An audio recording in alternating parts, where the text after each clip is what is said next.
to him. It was yesterday was his birthday, so happy birthday to you, man. How does it feel to be 20 and the oldest one in our dorm? Thank you very much. It feels cool to be 20.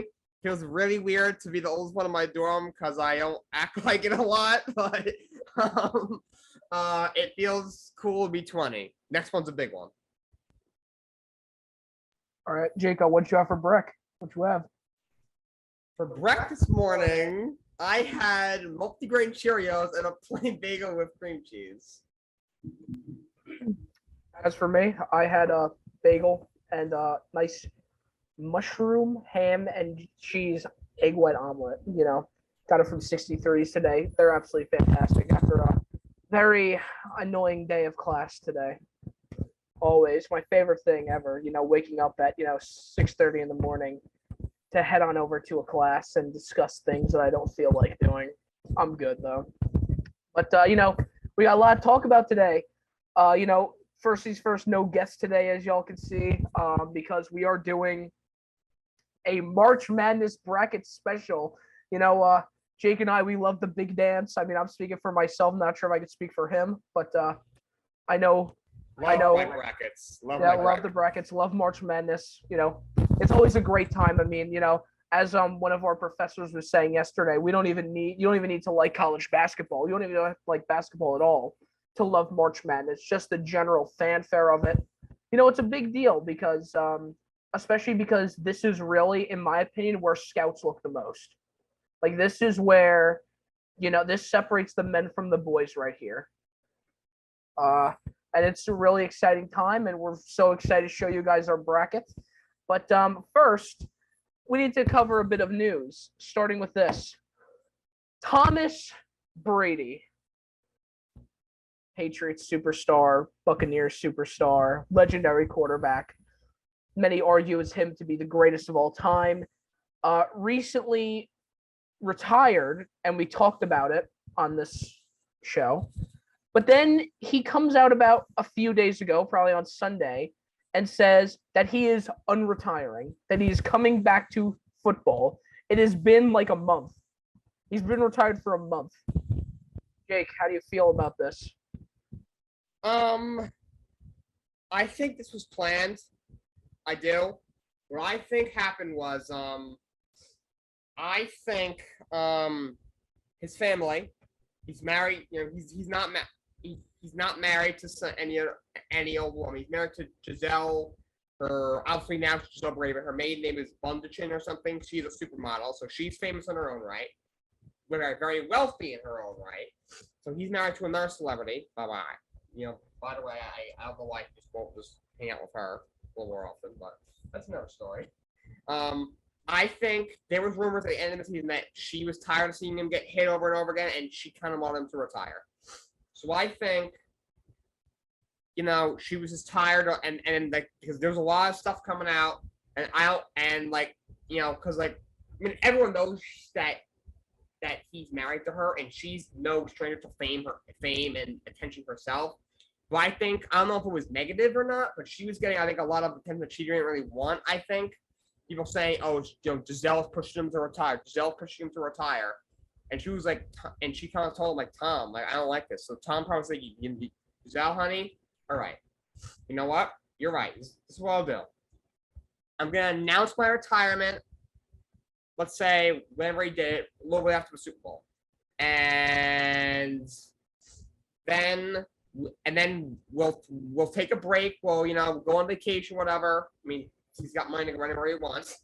Between both of them, go on vacation. We'll hang out. We'll hang out together with our kids, and then eventually, once we can kind of like recharge, the both of us, we will sit down and talk about it, and then if we decide that I shall stay retired, news is already out.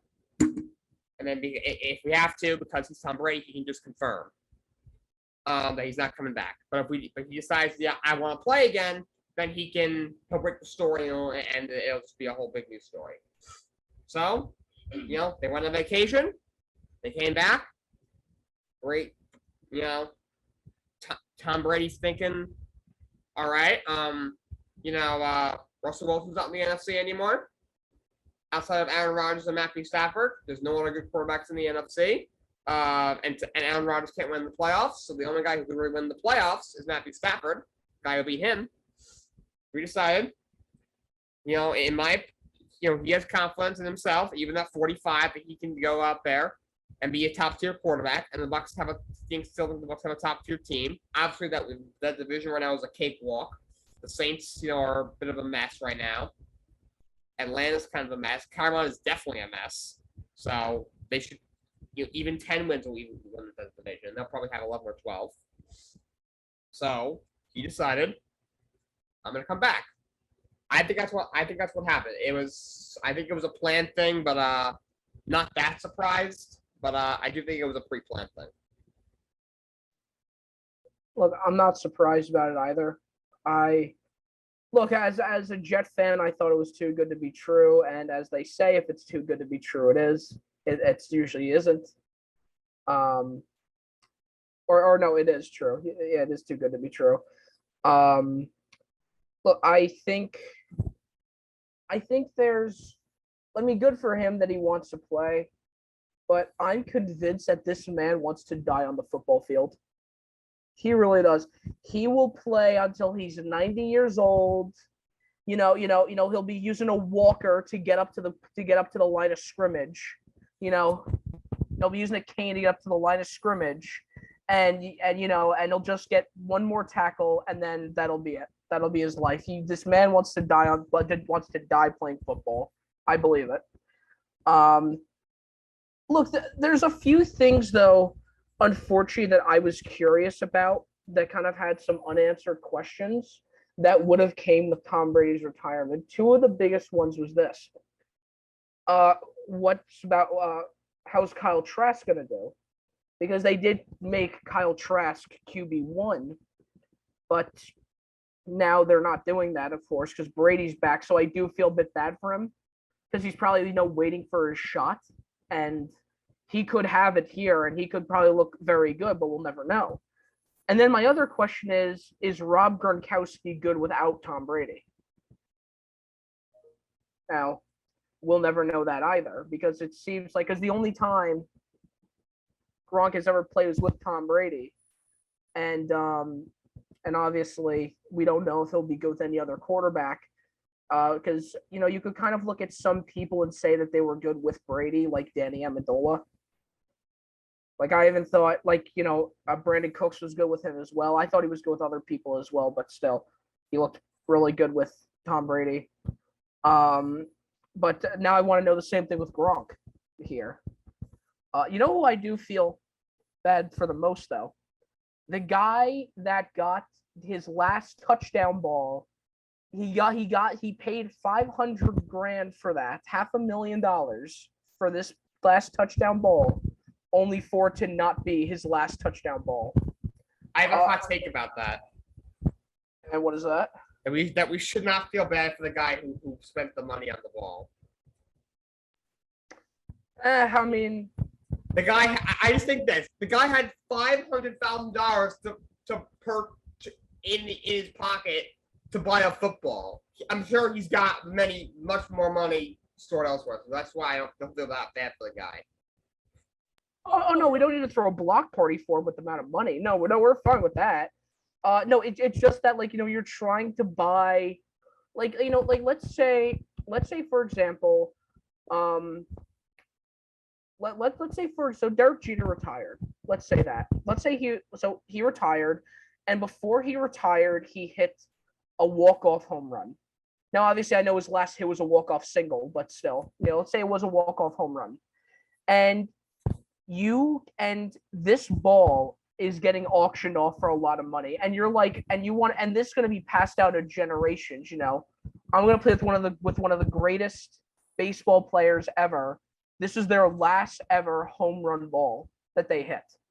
And then you find out 3 hours later that Derek Jeter is no longer retiring, is coming out of has basically unretired. It's like, okay, well, this is basically worthless at this point. No, in the money sense, absolutely not. In the actual sense, it is. Also, one other thing about this before we move on to our next segment here. The thing that does not surprise you about this is like I, I'm tired of everybody making this seem like a big deal because you know who else did this? Michael Jordan. He had a three-peat, retired for 2 years, play like golf and baseball. And then I think he filmed a movie during that time as well. I think he filmed like Space Jam during that time. And then he comes back and does wins another three-peat. Now that's more impressive to me. That you could go back to back three-peats after retire. You have a three-peat, retire, and then have another one. That's insane to me. Now, to me, I think Brady basically has to win a Super Bowl here to make it worthwhile. If not, then you basically are taking all your injuries that your family was probably worried about for so long and putting them to nothing. I can say it's a very admirable no because it seems like he wants to retire off a Super Bowl win, and maybe that is the case. But if he doesn't, it's going to be a little tough. Anyway, Jake, do you like games? I like games, yeah. Yeah, so let me fill you guys in on something. The New York Times recently bought a game called Wordle. If you haven't heard about it, you're living under a rock. And you don't know what the internet is. If you don't know this game, it's a game. It's an online sensation to where it's a daily 5-letter word every day. You get 6 tries to do it.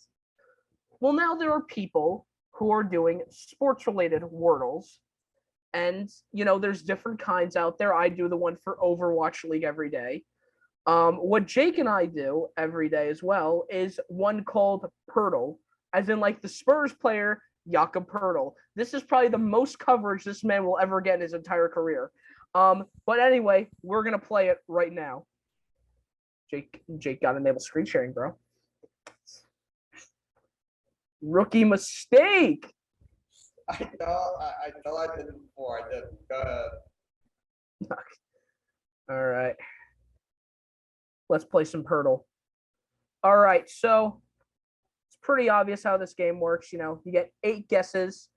You get to guess an NBA player. When we guess a player first, then we'll show what clues you get. There is this ability called Show Silhouette. So Jake, let's make it a challenge. Until we get to the 7th guess, we cannot use the silhouette.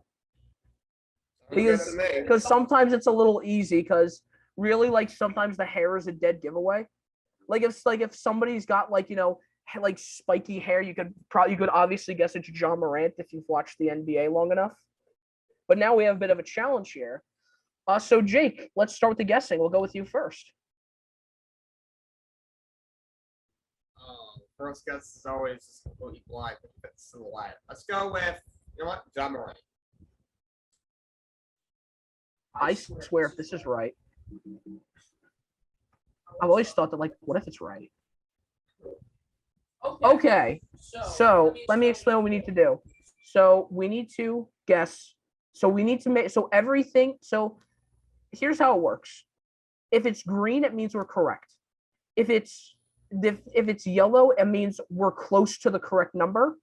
And if it's gray, it means it's not correct. And we need to find the team, the conference, the division, the position, the height, the age, and the jersey number. And when we get all those right, and we guess the player with all those things correct, then we win. Okay. So it's a guard that's over 6'3", that's 22, and has the number 12. I'm going to say Trey Mann. Is it Trey Mann? No. Okay. Jake, you got it. Jake, you're up. All right, so it appears that this guy is in the Eastern Conference. I'm gonna go 22. I was thinking of someone, but I think he's actually even younger than 22.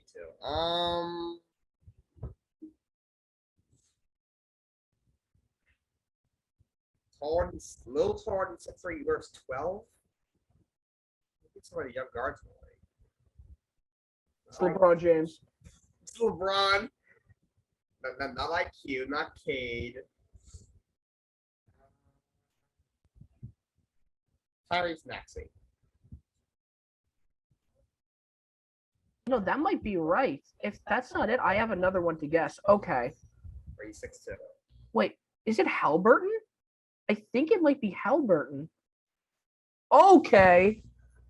Okay. So we got a lot here. So we know it's in the East. We know it's in the Central. We know it's a guard. So it's got to be 6'4". The guy's got to be 6'4". And number 12. Okay. So really, if we have Central, it could really only be it can't be Indiana, so it could be Chicago, Cleveland, and Milwaukee. I think that's the only three it could be. Okay, I believe I am up. So Chicago, Cleveland, Milwaukee.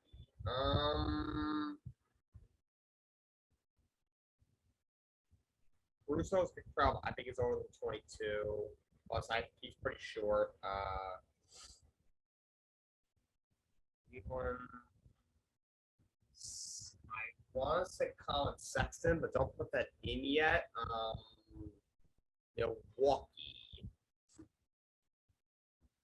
I don't think they had too many young guards, so I'm gonna stick with Chicago and Cleveland for now.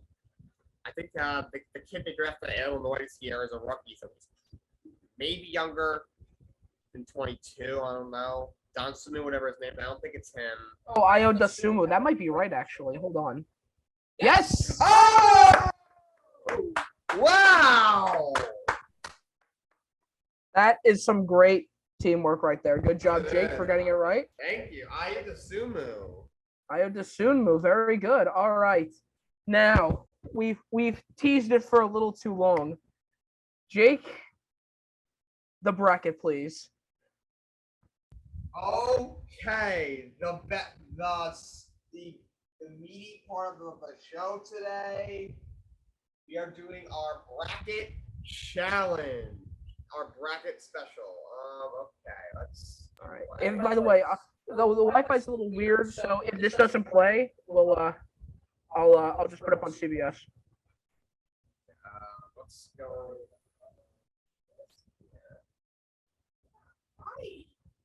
Hi there. Play sign in. All right.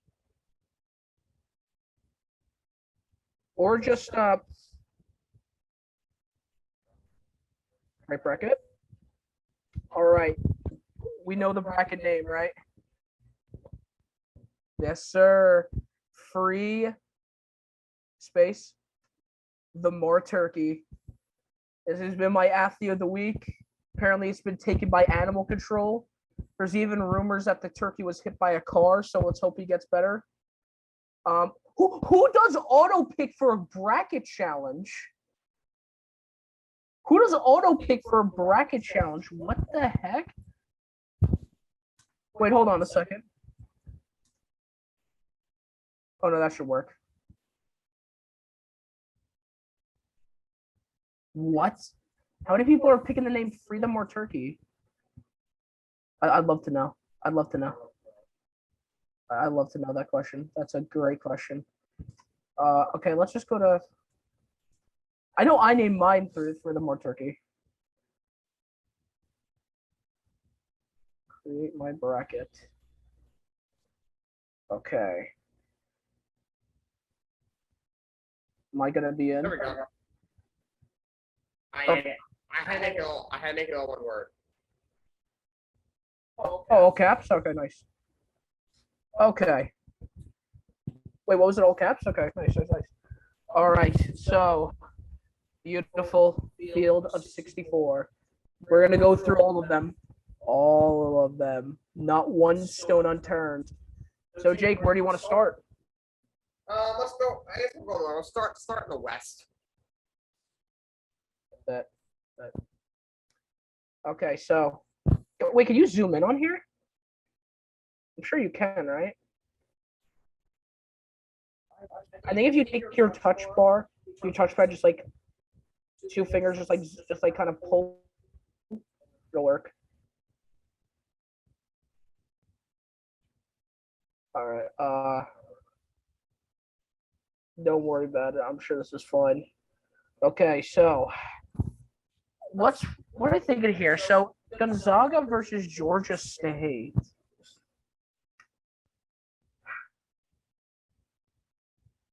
Just click it. Just click it. You know what the answer is. It's obviously Gonzaga. Okay. Now we get a little tough. 8 and 9 seed, Boise and Memphis. Click the can you click the I for me? It shows like more information with stats.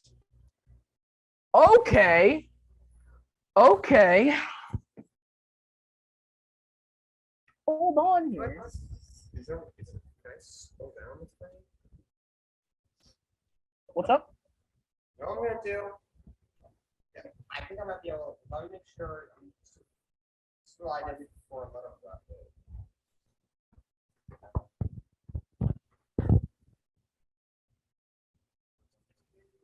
What's per game?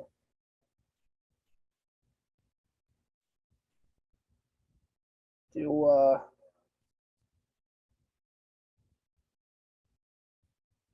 net ranking. Okay. Okay. Well, how can I scroll down? Okay. I think you can. Really? You sure just not moving your like touchpad? Oh. Technical difficulties, folks. Unfortunately, L's here. Okay,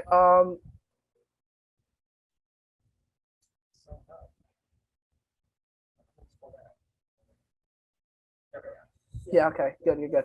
Okay. Oh. Okay, so Memphis lets up more points than they have more points than they let up. I don't know. Memphis is looking like the pick here. Yeah, I mean, they've been hot. You know, they got Penny Hardaway as their coach. You know, they are definitely a dominant offensive team. Their defense is decent, but and Boise State offense are decent. They're very good defensively. I think I'd go Memphis here. I don't know. Stats alone. If it's stats that all we have to go by, then Memphis is the best pick by far here. Like, I mean, the free throw percentage as well. Boise State's looking like a bunch of Ben Simmons out there.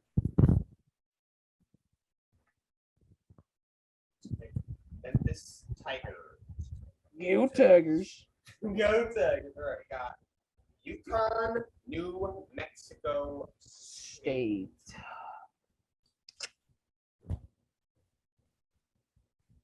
I think it's just UConn.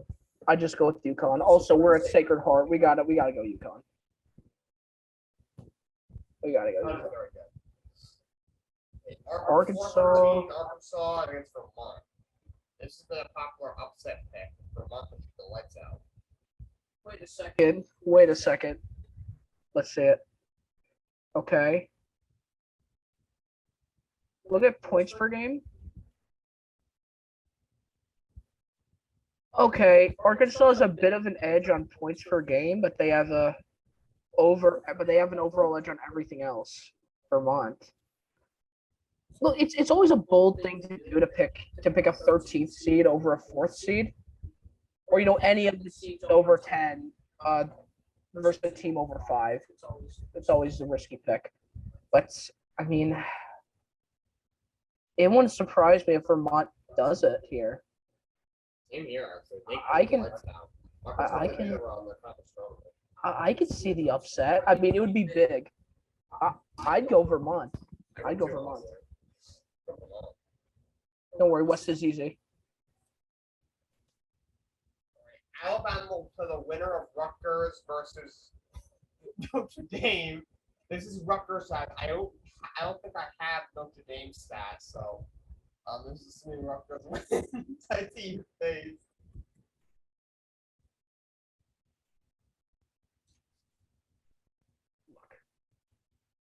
Like, go to points per game. Go to net rating, please. It's all right if it doesn't. I've seen enough. Oh God. Look, their defense is clearly better here. It's obvious it's better here, but the thing is this: as a Jersey boy, I want to go Rutgers here. I want to, but two things. Number one, I think Alabama's better, and number two, because they're playing against Notre Dame, I can't sure if they'll win.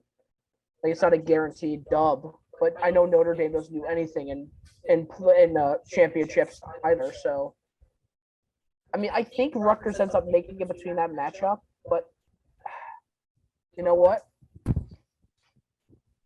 I smell the upset. I smell the upset. We're going Rutgers. Look, it's hard. It's tough to say Rutgers. I mean, like Alabama can score of anybody, but look at this number. They're not good defensively at all. That's the thing, but they're like the thing is this: if it was guaranteed that Rutgers was in, then I'd pick the upset. I mean, I'm gonna check. Did this game already happen? Because like that's the thing. I don't want to choose it if I don't know if Notre Dame's gonna win or not. Like if Rutgers wins, I'll pick them. Like it's really difficult. Oh, this is gonna be hard. What do you think? I think Alabama wins this just because I don't think Rutgers should have even been in it. I thought Texas A&M or Dayton should have. So like they could win, but I think Alabama's overall superior team, and I just Alabama's a 6 seed, who's an actual decent team facing a team you could argue shouldn't even be in the first four. You know what? I'm sorry, Scarlet Knights. You know I love you. Alabama. Okay.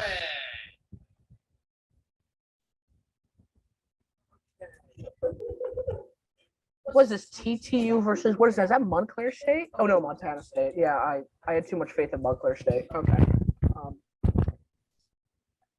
Texas Tech. Oh God! Wait a second. Wait a second. Wait a second. Give me that points per game. Show me that points per game. Hold on a second. Jake, tell me who you think first here.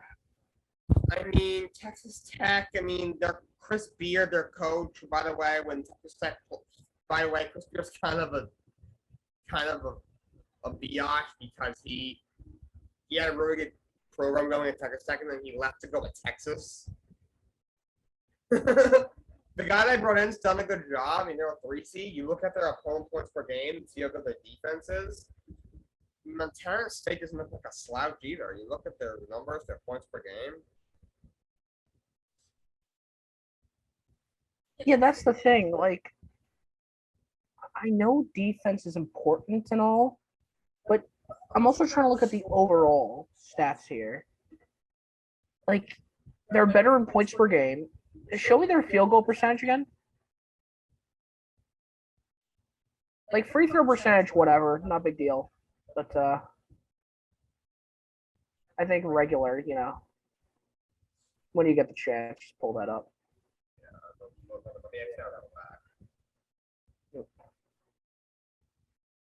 Okay, 3 point. Oh.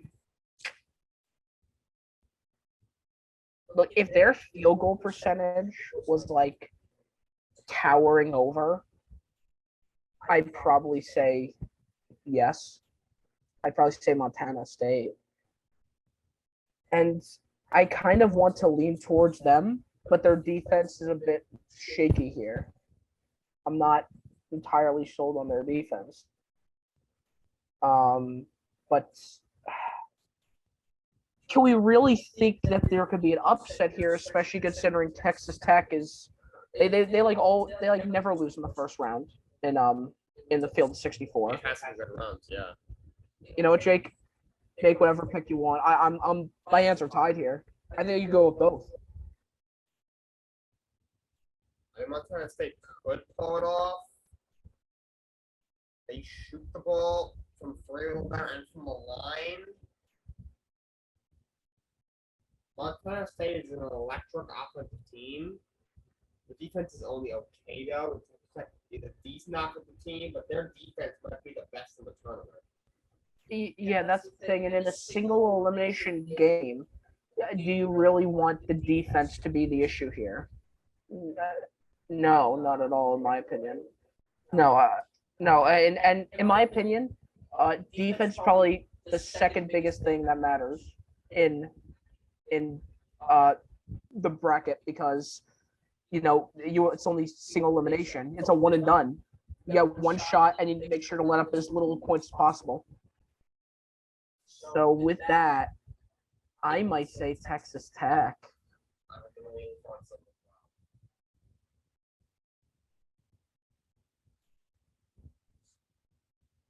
All right, 7-10, Michigan State versus Davidson.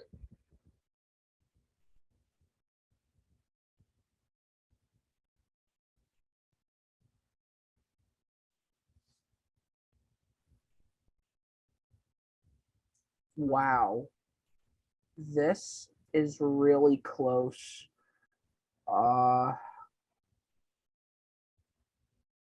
Give me a second. What's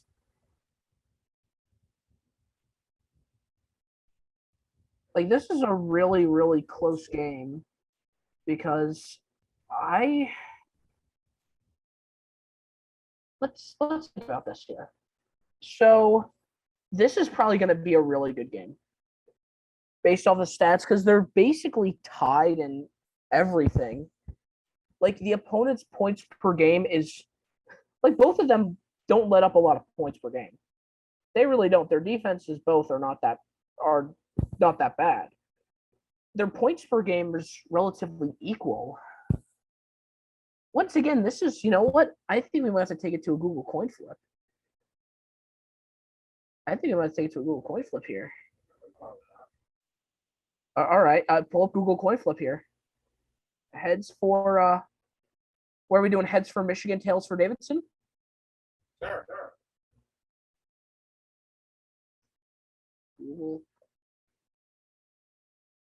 Google coin flip. Flip a coin. A creative way to leave something to fate. Your life depends on it. All right. So yeah, I think you gotta go all the way down, I guess. That's a demo. Just do like coin flip or something. Instant coin toss. Just try that one or something.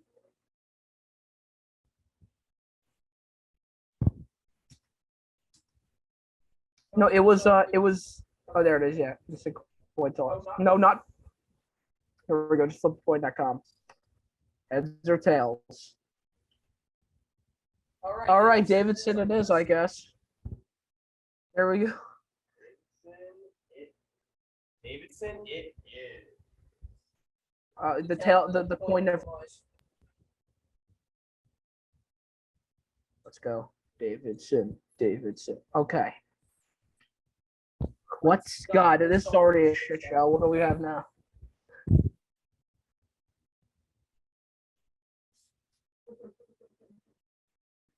Show me the stats.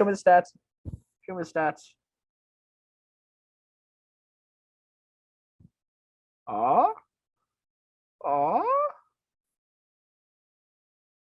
Okay, I was about to say I smell an upset, but no, I can't. Give it to Coach K. That is your West region. That was interesting. Let's go to the.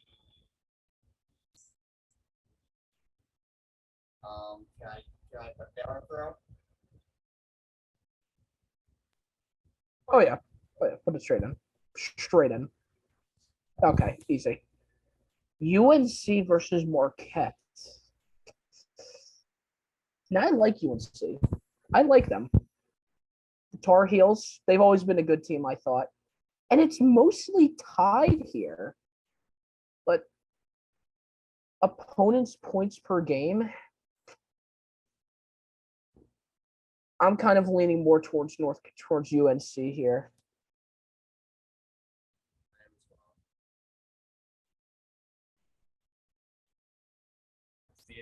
Secure the pick.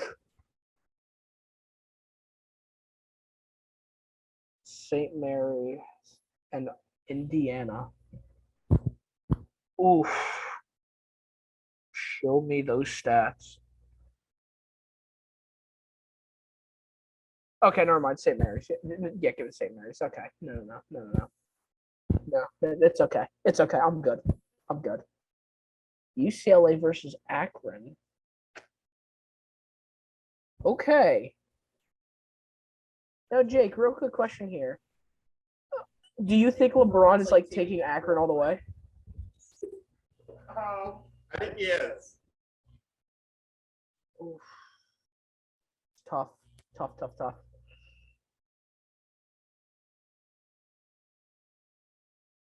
I mean, what do you feel about UCLA here? I like UCLA. They still have Johnny Juzang, which started their team last year when they had that run. So I would probably say UCLA. Oh, I'm saying UCLA, but I'm just seeing if you think there's an upset. If there's even, here's the thing: if there's even like a smidgen that there could be an upset here, you take the team that could upset. That's how I do it. For anybody that doesn't remember, I had this tiny belief just over Oral Roberts' field goal percentage that they were going to beat Ohio State. I should have bet money on that game. One of my biggest regrets of this day. No, looking back on it, probably should have. The guy that I thought was won a lot of money was the guy who bet UMBC to win against Virginia. The 16 beat the 1, and he got a nice amount of money. So, obviously I wouldn't win that much. I'd probably throw like $1 into the pool. But hey, if I could win $15 off it, I lost. I got more than I lost. So hit him with UCLA, I guess.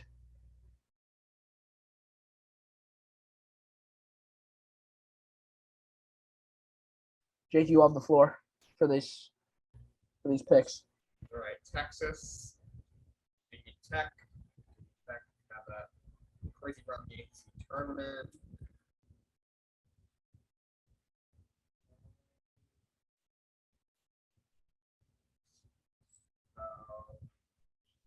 Two good defensive teams. Low scoring matchup.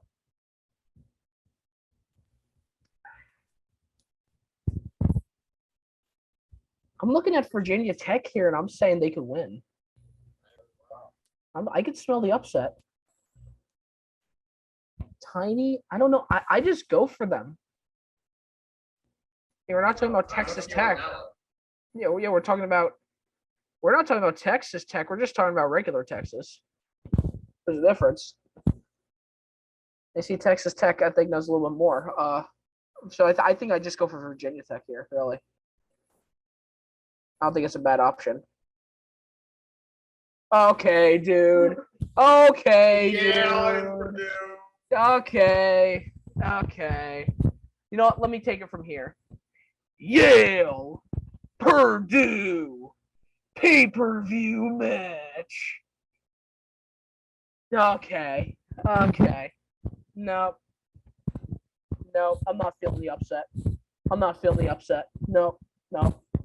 I trust Purdue too much. Not in the second round, but in the first round, I trust them too much. Murray State is back. No John Morant. When? No Demetrius? Man, that's so unfortunate. Jake, who are you thinking here? I want to hear your thoughts here. I really like Murray State. They're dominant offensively and they're really good defensively. They're really good. Little Alamo San Francisco, they appear to be on par versus offensively.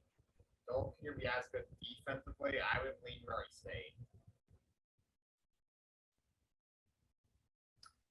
I will have to agree. Go to Metris. MVP. Undisputed MVP. Not close either. The University of Kentucky again. No, okay. Wait. Look at stats. Check stats. I'm sniffing for the upset. Hold on a second. Now, you see, what I'm really looking at here is the opponent's points per game. Now, that's 5 points here we're talking about, which means they have better defense than the University of Kentucky. Oh, I feel it in my bones. I feel it. I smell the upset like a wet dog after a pouring rainstorm. It smells all over the place. I don't know. I'm feeling it.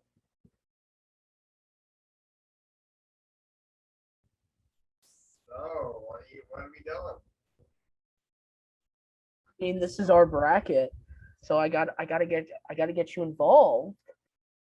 And I'm not calling them a Cinderella. When I say I smell an upset, I'm not saying by any means that they're a Cinderella team, because that's two completely different things. Cinderella teams are they're like a lower seeded team just out of this world good, like UCLA was last year. That was a Cinderella team. Loyola in their first year, like 2-3 years ago, that was a Cinderella team. St. Peter's, I don't think will go far at all. But when we look at University of Kentucky, Jay, could you actually change the stats for that one real quick? Like, I'm wondering if you could change, like, put in, like, points in the paint per game. Also do rebounds, if you can. Both, okay. Now let's check this. Because I think if they're good on both of those, if they're better than UCLA, than University of Kentucky, excuse me, on both of those, you might have to X out and go back in. Okay. Points per game. Okay. They're obviously in the paint. Okay. They're not as good there. Is there rebounds up? Like, can I see? I see rebounds. Rebound that's about like about 4 per game. Wait, who's better in rebounds? Kentucky. Okay, never mind then. Kentucky. I'll just go Kentucky. Though it wouldn't surprise me if if an upset is in the way. Let's see. Let's go to the South region. Scooch us over. Oh, so Jake, remember for this podcast, I told you that there's a matchup where I smell an upset. No, it's not Zona versus whoever wins Ryder Bryant. You could just put Zona right now, in my opinion. But we'll get there. We'll get there. But Jake, you have the floor. You run this thing. All right, so we got Seton Hall 8 versus 9 TCU. Teal way better. Brickman's a lot better. They're Squirrel better. I'm from Jersey, Seton Hall. There we go. I had to choose one Jersey person. Okay, Houston. What does UAB stand for? Why does this look like a fake logo? This looks like a Bishop Sycamore logo, if I've ever seen it.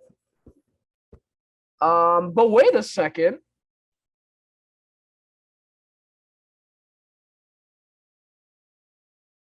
Hold on a second, Jake. Are you smelling an upset? I might be. I don't know. Like, I think we have one of 3 options. We go with Houston. We go with the upset, which we're both a little confident with. or we take it to the coin flip. Now, I'm not entirely sure if the coin flip is going to give us what we want. But, I mean, points in paint, they're not incredibly low. Points per game, UAB is better. Opponents' points per game, Houston's kind of better. I mean, field goal percentage overall, UAB is better. So if they could potentially make up their subpar defense with really good offense, do you think they could win this? I think it's possible. They're a pretty good team, I think. I'm leaving the pick up to you then. No pressure. Houston's a main defensively. I like Kelvin Sampson as a coach, but I'm going to take UAB. Attaboy. You got to smell that upset. You got to. It's feeling the bones. No. Just Illinois. Illinois. All the way.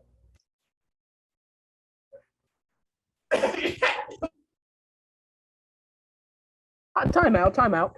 Check stats. I'm not confident yet. Keep going.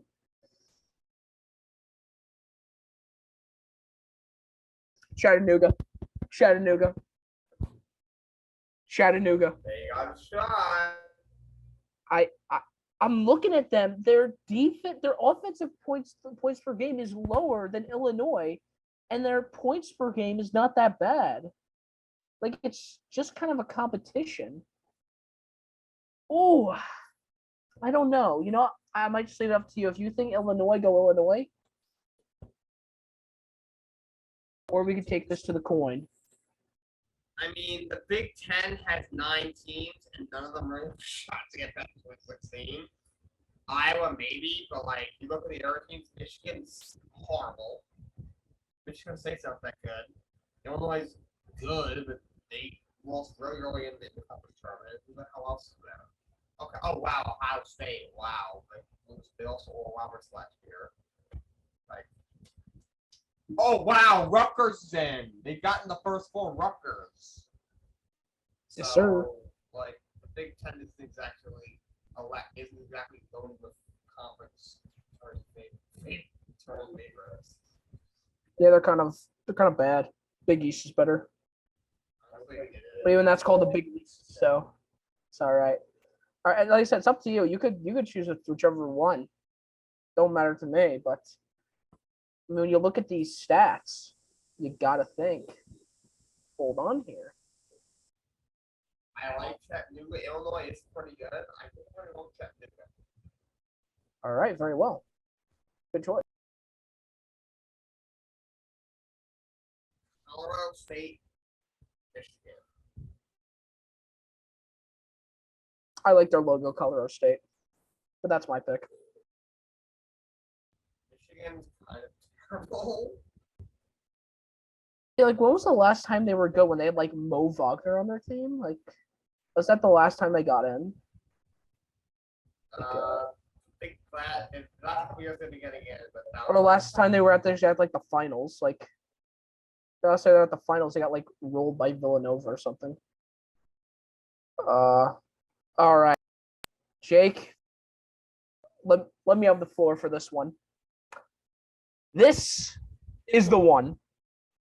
I smell the upset like my mother has just baked fresh lasagna. It smells fantastic. Look at these stats. Okay, Longwood's better. Longwood's points in paint, they're better. Points per game, they're better. Their defense, I think they could make up, is not that bad. It's a very small margin. I know the ultra favorite is Tennessee, but the upset sticks out like a sore thumb. It really does. It sticks out almost as much, if not more, than John Collins' fractured finger and John Collins' sprained finger that They know looks like he lost a bone in it. That's how much it sticks out. Come on, Jake. Join the upset side. Hold on a second here. Before we go on to that, Jake, we have an emergency story we need to tell. What is that? Von Miller has just signed to the Buffalo Bills for 6 years, $120 million. Jake, what are you thinking about the Bills right now? Unprecedented story. I'm shocked. I'm just seeing it on my phone. That's nuts. That's a huge contract. The Bills might actually win the Super Bowl now. Their pass rush the last couple of years has been probably their biggest weakness. And that basically might be their missing piece. That's a huge sign. I'm not sure I would have given them 6 years. In 3 or 4 years, they'll probably be looking to make them take a pay cut or move on. But if it's going to get them a Super Bowl, so that's a big move by the Bills. Yeah, I mean, I didn't expect to do this news now, but dude, like I got it. Like we had to talk about it because I didn't think he was gonna leave. But you know, it's always I'm not a big fan of it when you win a chip from a team with a team, then you just leave like a year later, like right after, like Kawhi did with LA, like Kawhi did with Toronto. He should have just stayed there. He would have became prime minister. I guarantee you. I guarantee you, Justin Trudeau would have stepped down for him if they stepped down and made him prime minister if they won another ring. He probably would have been the producer on Drake's next album as well if he stayed there. But instead of the album being Certified Lover Boy, it would have been Certified Kawhi Lover. That's what it would have been. That's what his new album would have been. Still probably would have been trash, but at least Kawhi Leonard's mentioned in it. But look, Von, you're not just picking up anybody. You're picking up a Super Bowl winning defensive player. I mean, everyone knows how he played in Denver. Twice. Twice. Everyone knows how he played in Denver. Everyone knows how he played in Los Angeles. This is a big pickup for them, and it wouldn't surprise me if they become. Yeah, I could see him being the Super Bowl favorites actually. Yeah, Patrick Mahomes is going to be crying because O-line can't protect them. I know the Jets are screwed for every 4 times they play the Bills. Here we go. Zach Wilson's going to have a very difficult time on the field. But, all right. So after that news, Jake, are you mentally prepared to go back to our bracket at this point? I don't think I have a choice, so let's go. You have no choice. Okay. You have the floor, my friend.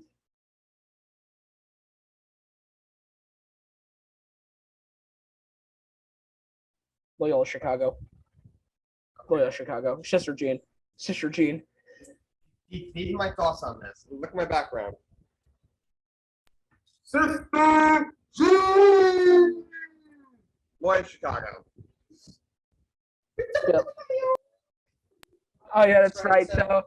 So just some context for that. Like when they were in it a few years ago and they kind of made like that massive Cinderella run to like the Elite Eight or something. They made like the Sweet 16 or the Elite Eight. They beat, I believe it was University of Miami in overtime. And they are all so happy. It was a big upset. And the sideline reporter interviews Sister Jean. And it's like this 90-year-old woman sitting in a wheelchair. And she's like, "Oh, I'm glad we took the W." And I'm like, this is the sweetest thing I've ever seen. It put a smile on my face, and I had Miami picked. So I was pissed off that they lost, but I couldn't help but smile at Sister Jean. She's got to be the March Madness mascot. She really does. Make her the March Madness mascot. I do it. Loyola Chicago. In Loyola, I trust. Can't say no to a 90-year-old Catholic lady. No, not at all.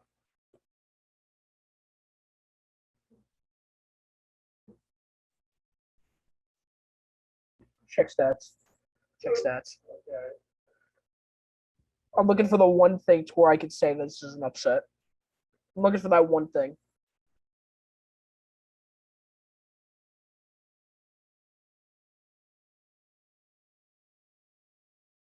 Okay, never mind. Yeah, Villanova's winning then. Yeah, okay. No, I'm good. I'm good. I'll pass. I'll pass. I'll pass. Hard pass. You're good.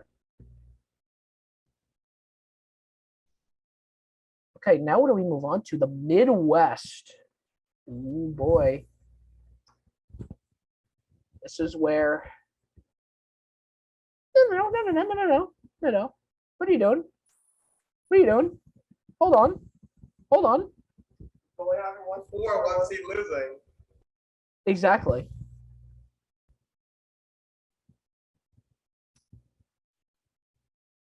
Check stats.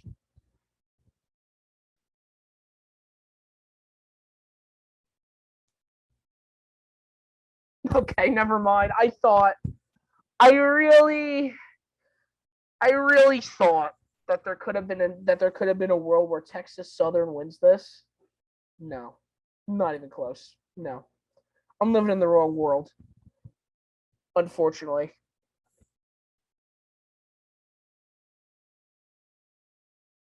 San Diego State versus Creighton next. Now, usually Creighton makes it out of the first round. They don't really. I mean, Jake, what's your take on this? San Diego State's really good defensively, but not that good offensively. Creighton they're okay offensively. They're pretty solid defensively. I mean, I like San Diego State, but I think these 8-9 matches are tough. I could even see Creighton winning as well. The thing is with 8 and 9 that makes it so tough is that they're both very even. It's usually not. I mean, you usually look at these and can't say, oh, one would be an upset or one would be absolutely no contest. Because, like, the 8th seed being the 9th seed isn't necessarily expected. Neither is a 9th seed being an 8th seed that big of an upset. I don't know. I think Creighton could pull it out somehow. But we've already talked about defense, and like on one hand, Creighton's got 69 points per game. So for the meme, I'd pick them. But we've already talked about how defense is pretty important for this. And it's a big defensive game. We're talking 8 points in a college game. That's a lot of points in college. So I would personally go San Diego State. I agree. State.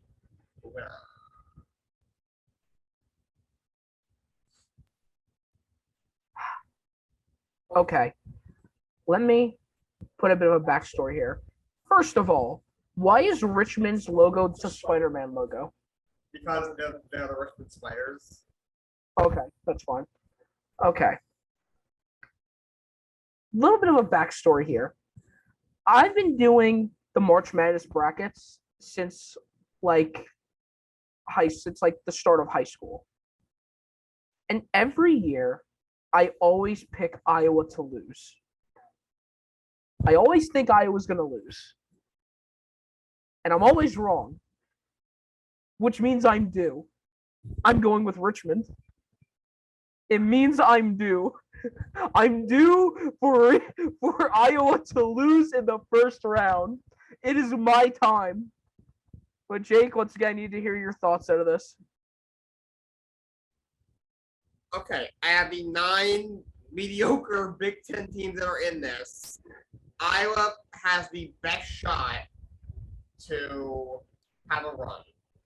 But the best shot out of the rest of the team, you have Ohio State, who lost to Oral Roberts, Michigan, who's terrible. Their coach needs anger management.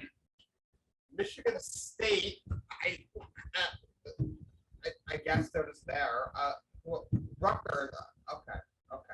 Indiana, Okay, like Host is a great movie, but like it's just reality. I could see Richmond winning honestly.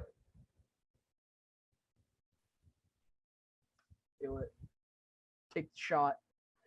You really got to think here. We got to think here. Ooh. I mean, this would be a really big upset if we choose them here. Do you just want to take it to the coin, just in case? Yeah. All right, I guess you have to do it. So heads Iowa, tails Richmond. Sure.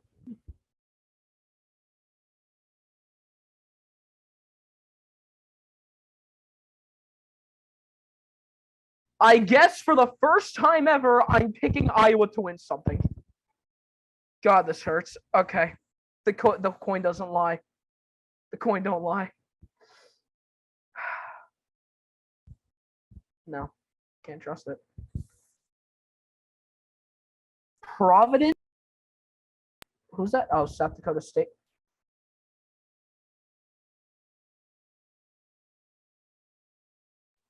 No way!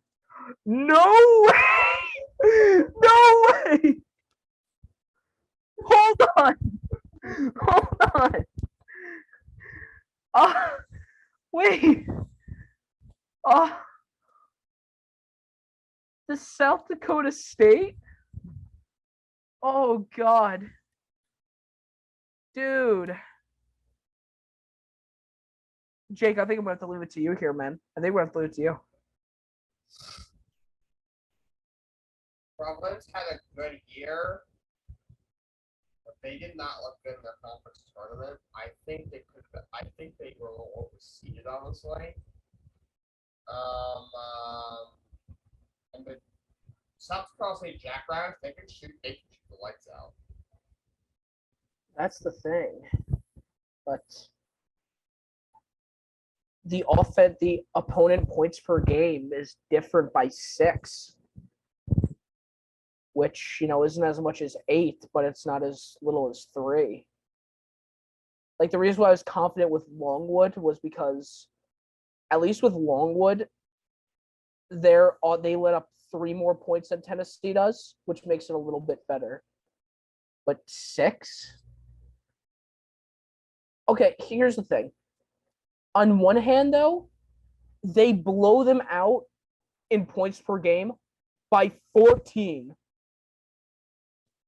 If we look at strictly points per game, then we can assume that this is what the score will be by the end of the game, projected at this point.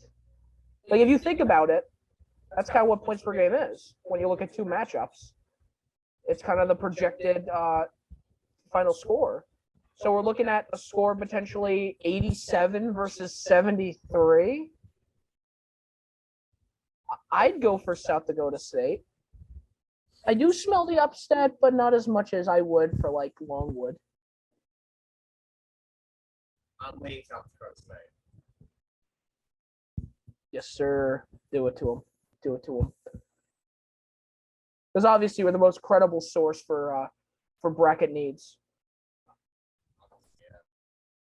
I like Ed Ogeron do LSU. I like Ed Ogeron. He's not even part of that team anymore, but I'm so proud.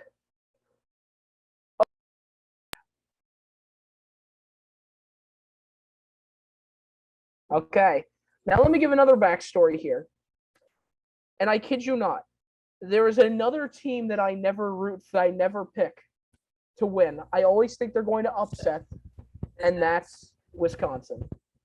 Once again, most of the time I've been wrong. I think for once we can change that. I'm going with Colgate here.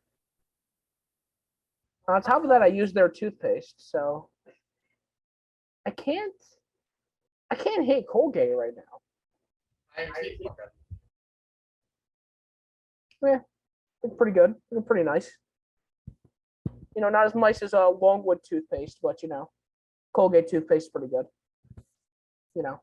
I'm also a prime consumer of a Longwood University toothpaste.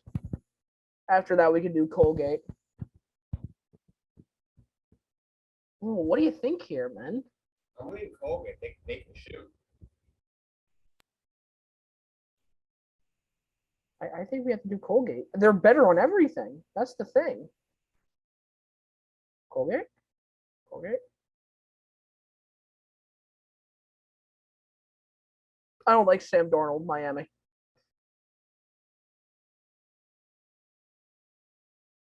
Yeah, I'm not going to think about it.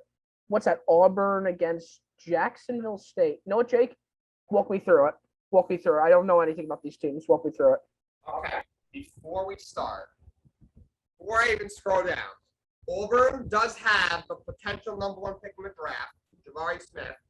Jacksonville State, they were not that good. They did not win their conference. They were not even in their conference tournament finals. But the team that won, they just transitioned from a Division II program to a Division I program. There is a really stupid rule in college, at least in college basketball, I think in all college sports, when you transition from being Division II to Division I, you can't play in like the playoffs or like the tournament for 4 years. So because the team that won this conference fell into that boat, they went to the team that had the second best record in the conference, which was Jacksonville State. So they got in that way.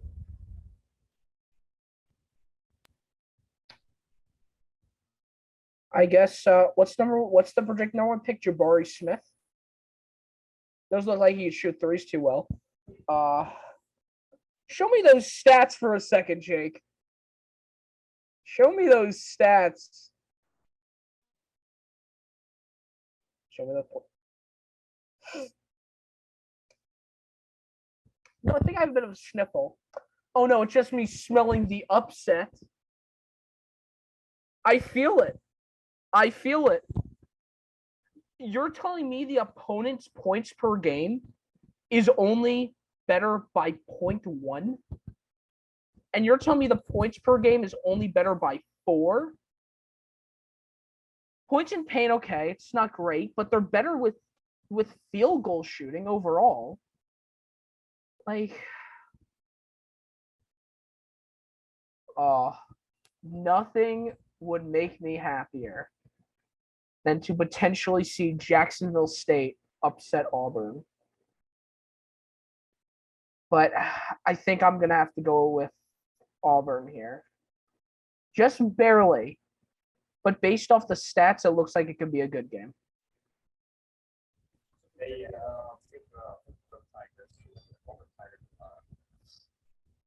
Great. That is your first round. Let's go to the second round. Let's go to the West. Let's go in order. West. You're already in the West. Or kind of. Well, click East or something. Click East first, then click the West. Okay, whatever. Interesting. Okay, well, now you're at the West. All right. Cool.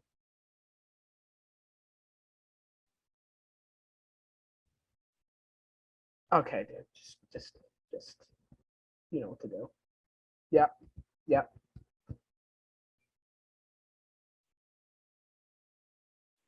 What? Vermont's the suggested pick here, ladies and gentlemen. Let's figure out why. So 37% field goal, 3-point percentage, 50% field goal, 74%. Okay. Hold on here. Jake, are you feeling an upset right now? Maybe UConn's got a couple guys that might go to the NBA next year. Vermont, the lights out, they could win this game.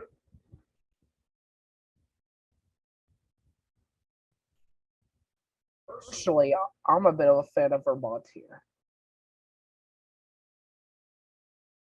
But I also need to think logically and say if UConn's not the 5 seed for just any random reason. They're the 5 seed because they're good. But you look at the stats here and you're thinking, whoa, what the hell is this? How do you let up 65 points as a 5 seed and the 13th seed lets up less than that? That's a little bit shaky there. And they beat them on almost all fronts. That's the thing. They're better than them on all fronts on paper, Vermont. I wouldn't be against going Vermont here. It's Vermont winning. I mean, it's your choice, and I'm leaving it up to you.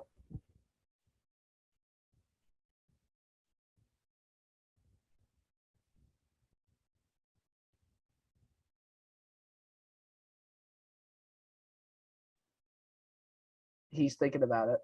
He's thinking about it. He's thinking about it. It's gonna take a second.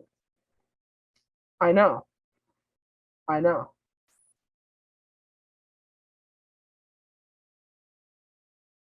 I mean, go with your gut, man.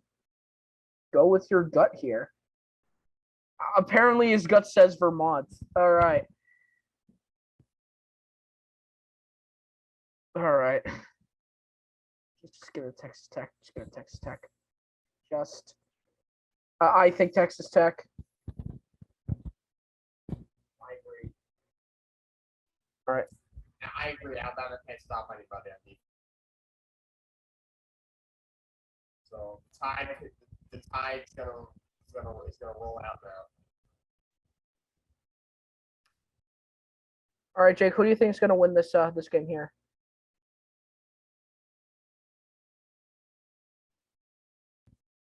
Are you feeling an upset, or you just think Coach K takes this home?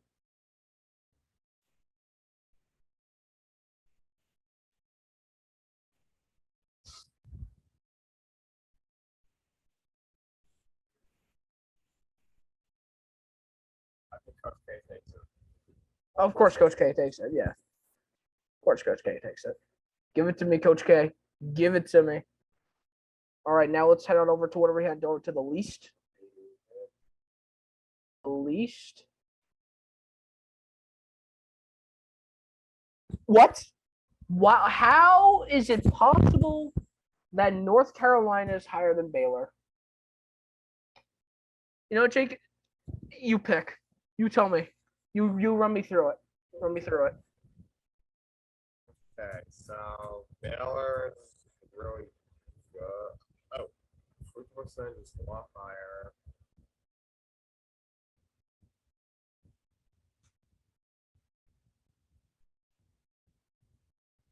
Now this could be one of the biggest upsets of the entire field of 64, because you're talking about a team that just won the March Madness last year. The reigning March Madness champions are apparently worse than UNC. Now that's a bit of a bold claim here. And then the Tar Heels I trust. Let me tell you something. I beat Baylor in my Overwatch game. So therefore, I think North Carolina beats them. If we can beat them, so can North Carolina. I know it's two different sports, but let's go underdogs. Let's go Tar Heels. All right, I'll go for this.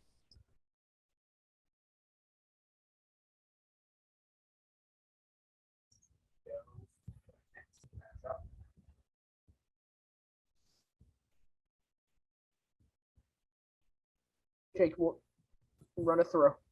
You tell me.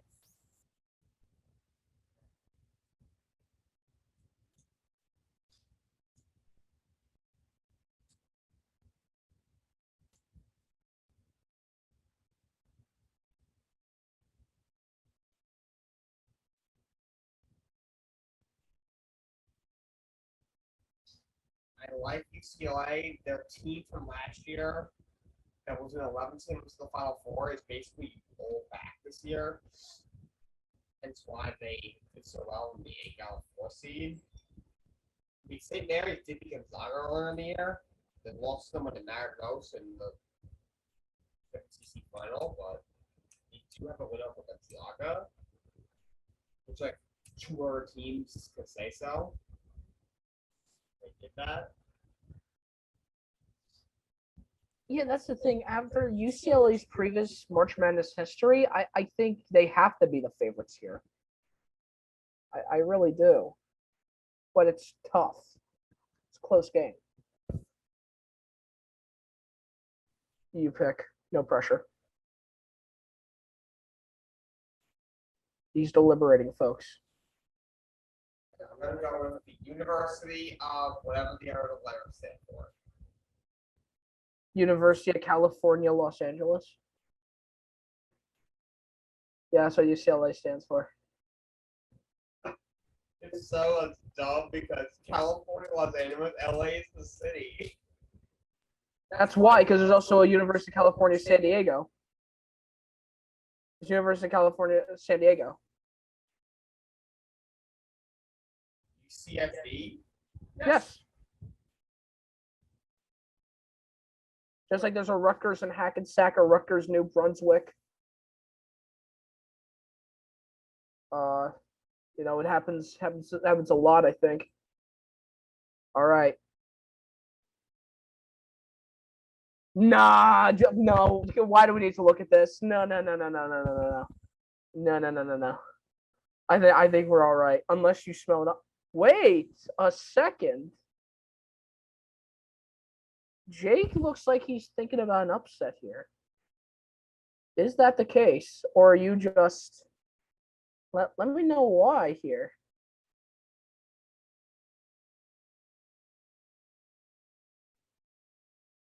I mean,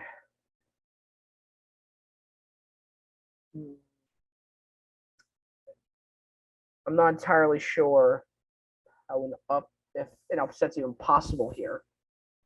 I think it's too high to call. And I like Purdue's chicken.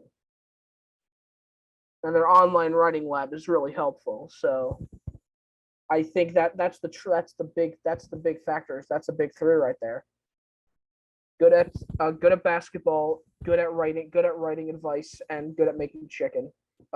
Good at forming chicken. So I think Purdue.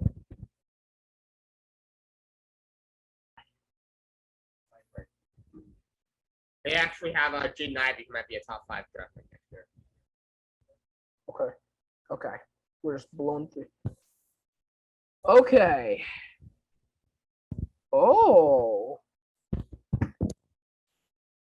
Okay. Now I gotta actually think for once at these picks.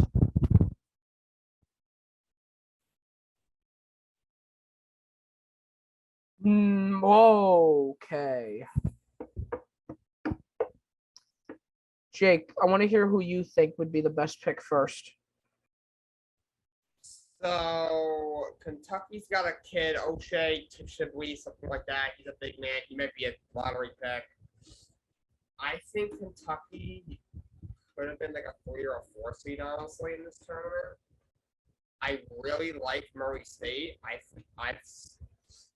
I think they're a team that could possibly, of like, the schools that play in these really weak tournaments and are like mid seeds.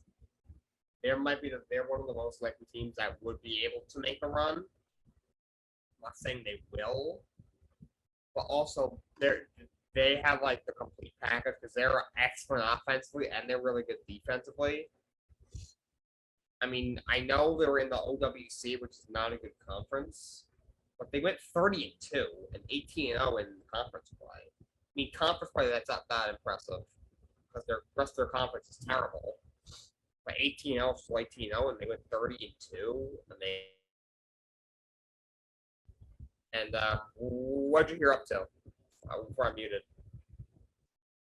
Everything basically. Okay. I didn't miss anything. So then Jake, I'm leaving it up to you, man. I'm happy with either or. Make the pick, or you could take it to the coin. I'm gonna go with the races. Or State races. All right, go for Demetrius again. Let's go, champ. All right, the South. Zona versus Seton Hall. Okay, no, I'm good. I'm good. I've seen enough. Yeah, okay. No, just pick Zona. Pick Arizona. No Jersey teams. That's fine. All right. So we have said the double upset here that we've called it. What is this matchup? What's this matchup? It's genius. It's ingenious here. And it looks like both teams so far in shooting are proficient in one thing over the other. So 3-point percentage is better for UAB, but Chattanooga is better mid-range and, just layups, I guess. Free throw percentage is tied. Opponent's points per game is points. All right, I don't know. I'm kind of feeling. Do you just want to take this to the coin? Like at this point, there is no upset. There is no unsurprising win. I think both of these teams. I think this game goes to overtime. This is an OT game right here. Here we go. This game goes to OT, 100%. I'd have to take it to the coin. I think I take it to the coin here. Heads UAB, tails Chattanooga. Good. Very well. Spin it. Chattanooga. God. All right. Well, we got Chattanooga going to the Sweet 16. Welcome. I don't think they know. Congratulations. Linwood, Longwood. Check the stats. I smell the upset. Longwood. Give it to me. Give it to me. Let's go. Oh my God. Okay, let's keep checking. Let's keep looking. I don't want to be too happy. Opponents' points per game, they're better. Points per game, they're better. They're better in opponent points per game and regular points per game. Can you show me their free throw, their field goal percentage again?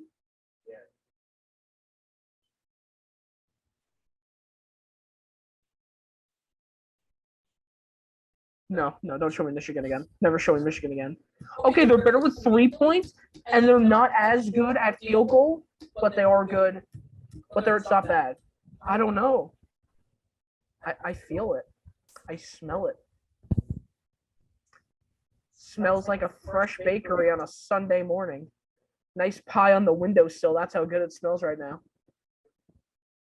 I feel it deep in my bones. This is like. This is it. This is the Cinderella team here. Longwood. Longwood's the Cinderella team. Jake, what are you thinking? I'm fine with picking Longwood the Cinderella, but I will make this one tidbit. This is Longwood's first ever appearance in the tournament. Does that change your thinking at all, or no? If not, I'll pick Longwood. Wasn't it Oral Roberts last year?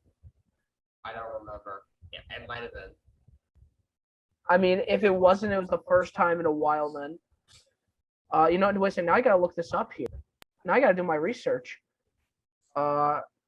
When was Oral Roberts in March Madness? This is important, I think.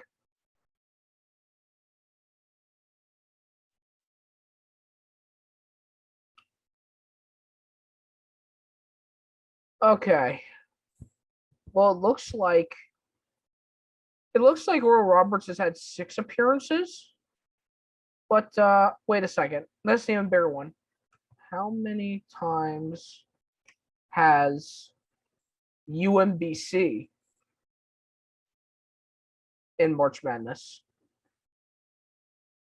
So they've appeared only twice. And, that's a pretty big deal. Now, how many times? But has Colorado State been in a few times? I think so. Yeah, well, here's the thing with experience here. It's not like the thing is this: when it comes to college basketball is unfortunately temporary. You play for a maximum of 4 years, and then you graduate, and then and you most likely pursue the draft afterwards. If you're really into basketball that much, or you go to whatever you went for at school. But so we could make the argument that the Longwood College as a whole has no experience in March Madness. However, we could also make the argument that even though Colorado State as a whole has experience in March Madness, none of their players do. Because depending how long they've played, those people could have graduated already, and they're not playing here anymore. So that's my thought with Longwood, and Longwood all the way. Cinderella. Along Colorado State March Madness. Let's look this up. March Madness appearances. I don't want to say anything without getting to.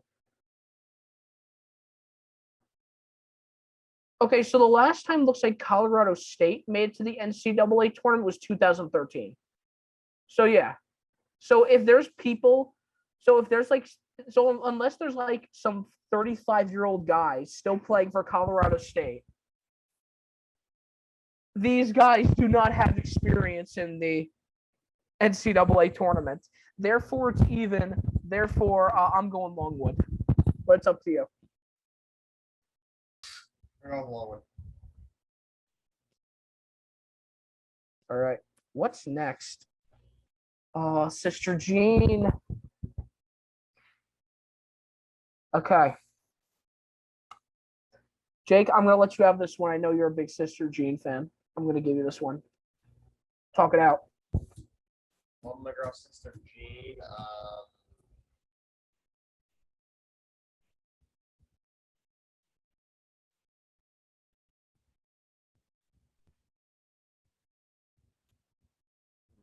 Okay, so one of their Chicago, they're real solid offensively. They're excellent defensively.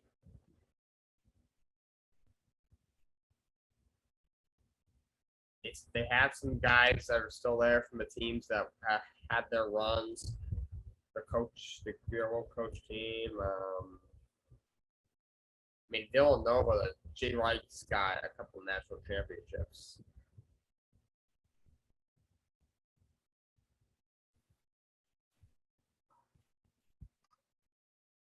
I'm going to say Villanova personally.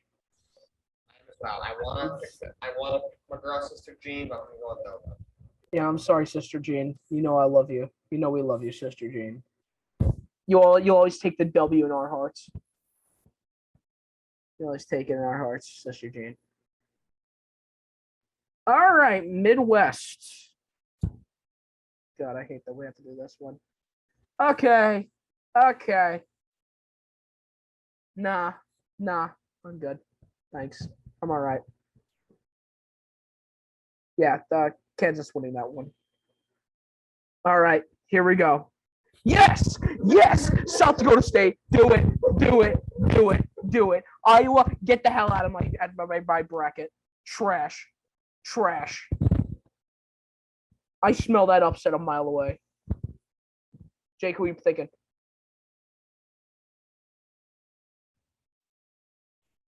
I mean, at LSU, their coach Will Wade was fired because of the recruiting violations. Like he was suspended briefly for a couple of years ago, and now they just fired him. Supposedly their interim coach. What? Dumbass.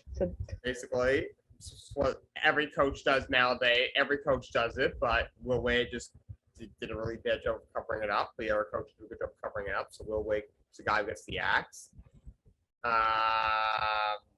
Supposedly their interim coach, their assistant, is an experienced college coach. So there's that side, but let's just check the stats. Colby can shoot the lights out. We picked them to be Tennessee, whoever the hell they or Wisconsin. Watch it's Ed Ogeron. That's an Ed LSU coaches. Ed Ogeron. They fired him and hired Go Tigers. They fired him as an LSU football coach. They rehired him as the interim basketball coach. I mean,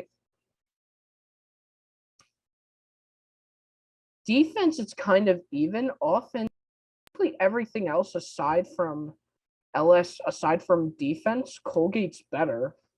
And they're better by not a large amount, but better by an amount nonetheless.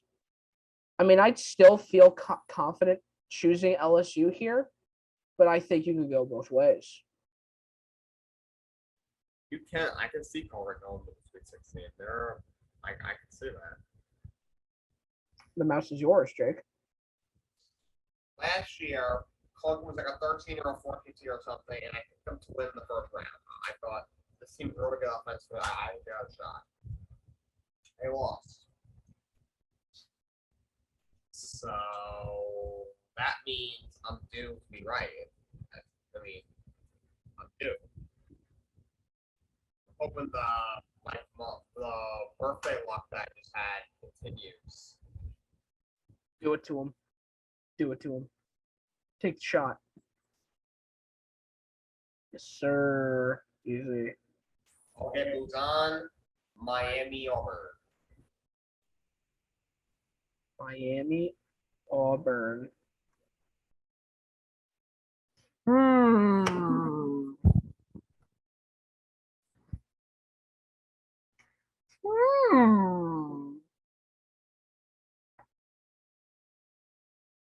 Yeah, okay, Auburn.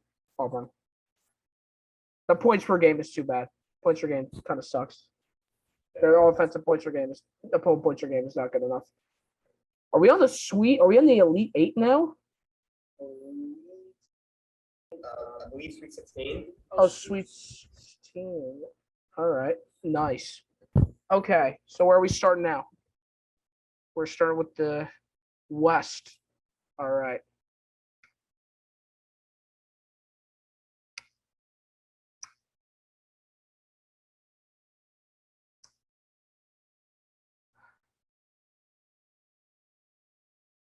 You know that song by Phil Collins, In the Air Tonight?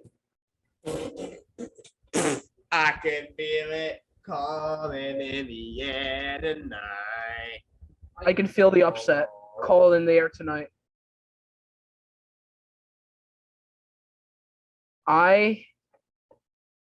It's ballsy. I know. Okay, never mind. Points per game too probably. Okay, choose Gonzaga. Hold on. I'm not that ballsy, but you know it's good enough. Okay, good job, Zaga. No, not. No, Jake. Who do you think here? This is a big match. What do you think here?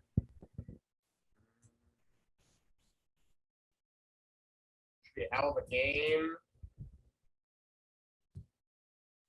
Duke's better offensively, second better defensively.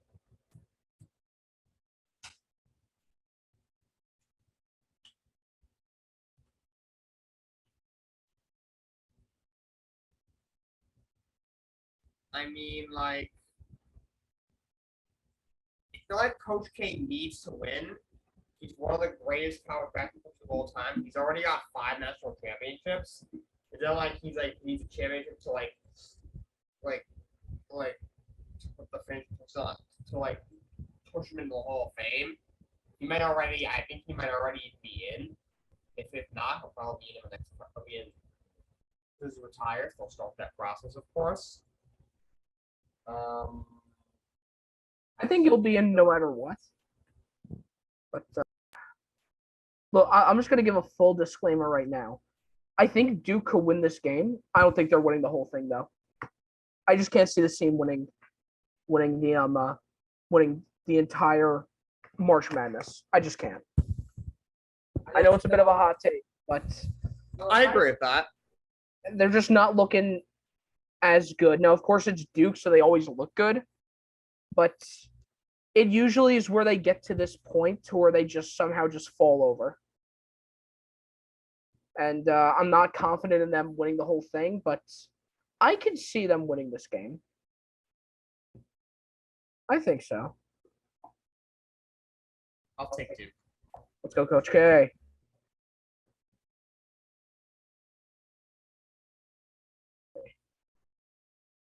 What are we doing now? Where are we headed to? Where are we traveling to, boys? Where are we dropping? Where are we dropping, boys?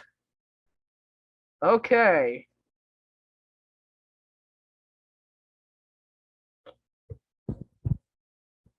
Jake, you make the pick. UCLA is North Carolina.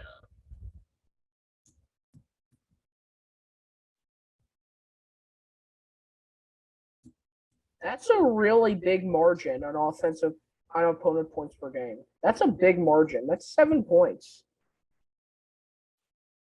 And as we've said, since single elimination, 7 points means everything. And also in college, they can barely make up 3 points, let alone 7. I mean, really. It's a lot. So personally, I'd go UCLA. I agree. UCLA definitely wins this game.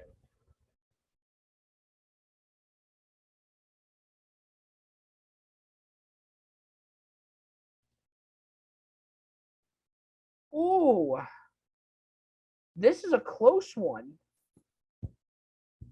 Now, my response is take it to the coin. But my other thing is, I think both teams could do it.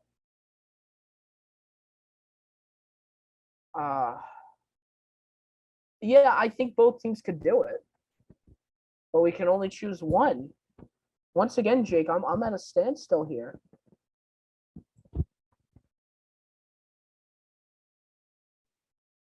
I didn't go to the coin. Go to the coin. Very well. Heads Purdue, tails Murray State Racers. All right, let's see. Flip that coin.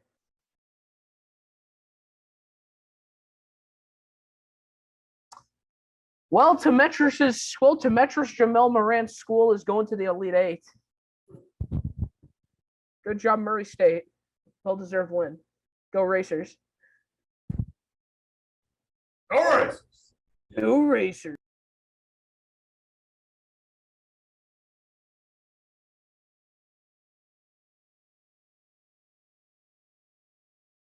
This is a dumpster fire. Yeah, go Arizona. Just go Arizona. I didn't even. I would have preferred UAB, but the coin doesn't lie to me. So, all right. Show me the stats. Show me the stats. Here we go. Easy win. That's what I'm talking about. Look at it. So they're better in 3-point percentage. They're better in field goal percentage. Free throw, whatever. Brush it off.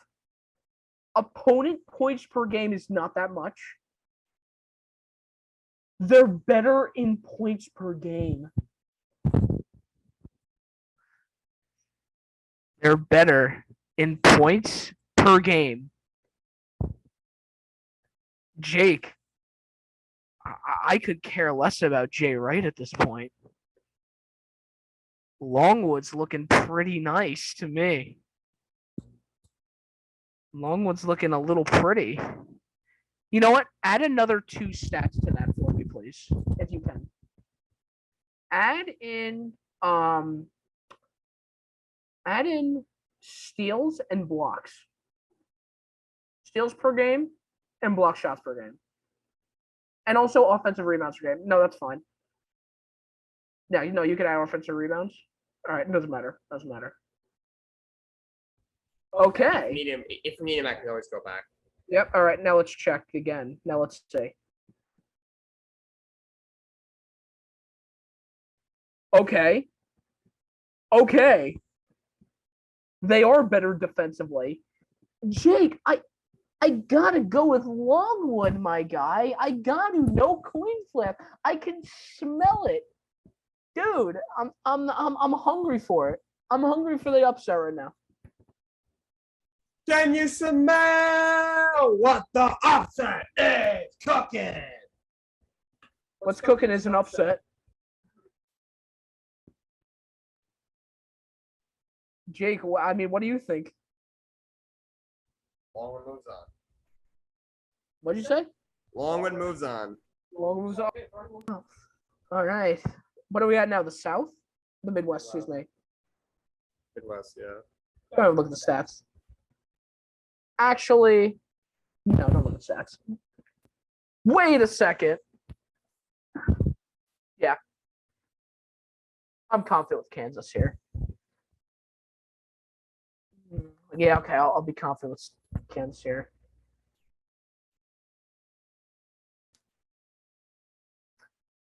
Now, the thing that scares me a little bit here is that Colgate has higher free throw percentage, field goal percentage on basically everything. Like, free throws, okay. Points per game. Block shots per game. Okay, they're better defensively, it looks like. I just go Auburn here. I guess we'll give Jabari Smith his dub. I guess we'll give it to him. I'll give Jabari Smith the win. All right. Moves on. Elite Eight. Elite Eight. All right, this is where it all matters. Okay. Coach K versus the team that got rolled by Baylor last year. Gonzaga. Bulldogs or Red Devils? When I've already said my reservations of picking Duke to go all the way, I don't even think they make Final Four here. Like, Jake, up to you. It's going to be a good game nonetheless, but do you want to do Coach K dirty? Kind of. All right, then. I'm fine with the Zags. He's one of the GOATs, but after he lost to UNC in his last game ever at home, although he gave a clapping speech afterwards, just lost to Virginia Tech in the ACC championship tournament finals. So I'm gonna take the Zags. Go Bulldogs. Okay. To the East.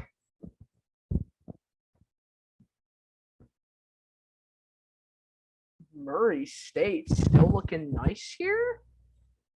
Hold on. Here we go. So field goal percentage is better.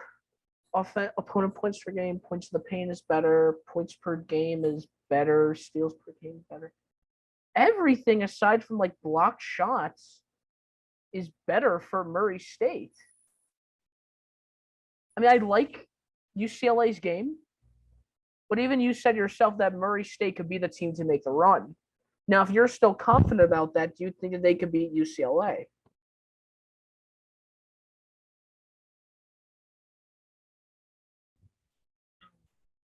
Right now, I'm leaning towards UCLA once again and going to the Final Four. That's fine. I'm down with that. Not everything could be an upset as much as I want it to be.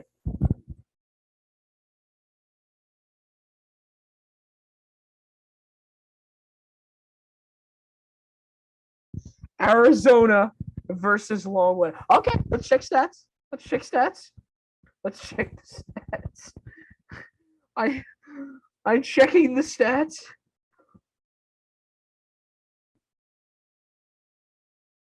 Okay, no, never mind. No, it's fine. No, Arizona.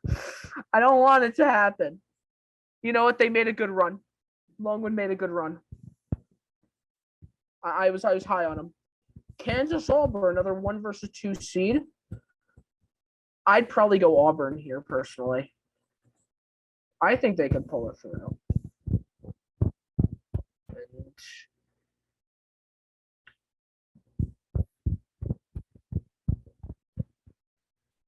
Yeah, I think block shots per game 8.1 versus Kansas 4.3. All right, Blue Jays. All right, I'll take the Tigers over the Jayhawks. you Tigers. We go to the final four. I'm very sad Longwood's not in it anymore. I'm very sad Longwood's not in it anymore. I'm very hurt. It's gonna be a few moments. I'm gonna need to take some They time. were at Cinderella. They got to the Elite Eight.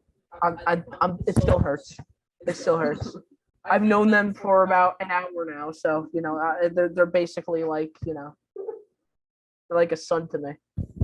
I'm really feeling it. It's like a child to me. They really are. And to see them leave the not get into the final four is just it hurts. It really hurts.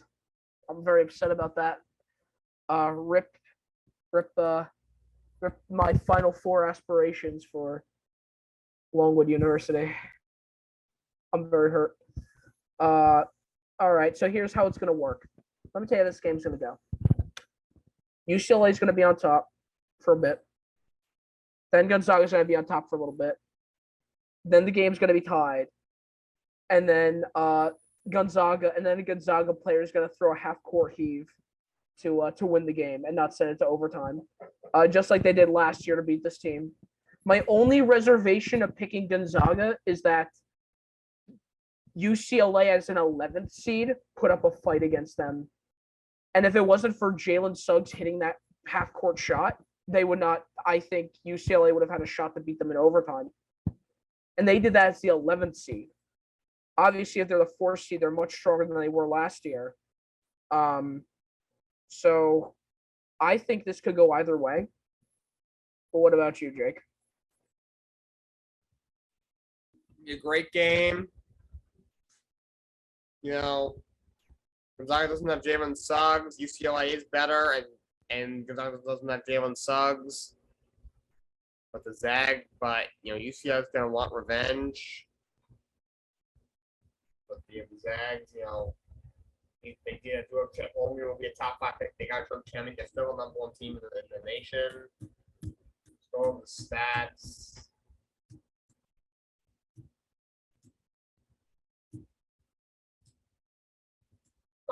Okay, dude. Don't even. No. Go Bulldogs. Go Bulldogs. Okay. Auburn. I don't want Arizona to win. I can't. They beat my Longwood. Can't do it. I can't do it. No. Let's talk it over. Okay, let's talk it over. I need to get over it. I gotta talk it over. Another 1 versus 2 seed. Another 1 versus 2 seed match. Unfortunately, it looks like Arizona kind of has the upper hand on almost everything, but they're deep. But Auburn's defense is better. So, Jake, what do you think? Auburn's kind of a one-man show. And Arizona is the second best team in the entire tournament. We're gonna have to go Arizona. Saw that your Cinderella fair in Longwood is getting punished like this. It's okay. Don't worry about it. For the second straight year, we have the top 2 teams in the tournament meeting in the national championship. For the second straight year, the #1 team is Gonzaga. For the second straight year, will Gonzaga lose to the only team that the only team better than them is them? Gonzaga, Arizona. Let's look. Okay. Let's check the stats here.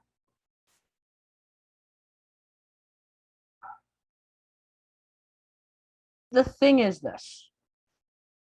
I can't trust Gonzaga. I just can't. Because, I looked at their stats before, like when I was picking it, and I mean, honestly, I had like Rutgers in the Final Four, so that was a dumb thing of me last year. But I had this. I watched them play against Baylor, and they played like garbage. When they were the favored team, because they were in this position last year as well. They were the best team, and they ended up losing to the second best team. Uh, and I could see Arizona pulling it out. I could.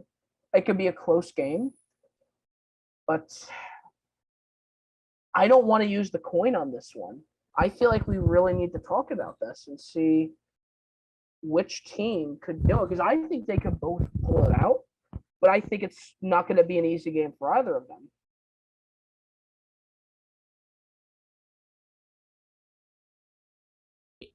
I mean, Arizona is the only team in the entire tournament that can compete with Gonzaga offensively.